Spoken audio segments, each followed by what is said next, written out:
ఇక మనోళ్ళేమో కేసీఆర్ గారేమో దూరదృష్టితోని తెలంగాణకు రేపు హైదరాబాద్ దగ్గరుంటది, పారిశ్రామిక అవసరాలుంటాయి, హైదరాబాద్ పెరుగుతుంది, రేపు త్రాగునీరు అవసరమని ఒక 50 టీఎంసీల రిజర్వాయర్ కట్టిండు.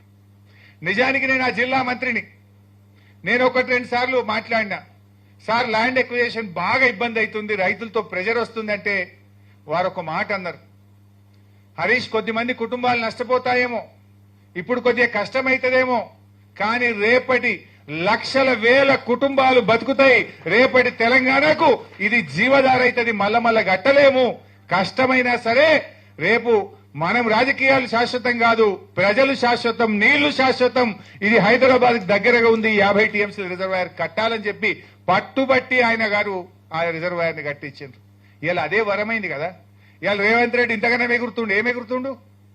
కాళేశ్వరం కూలిందని ఒక దిక్కు అంటాడు, మల్లన్న సాగర్ నుంచి హైదరాబాద్ కు 20 టీఎంసీల నీళ్లు తెస్తా అని 6,000 కోట్లతో టెండర్లు పిలిచిండు.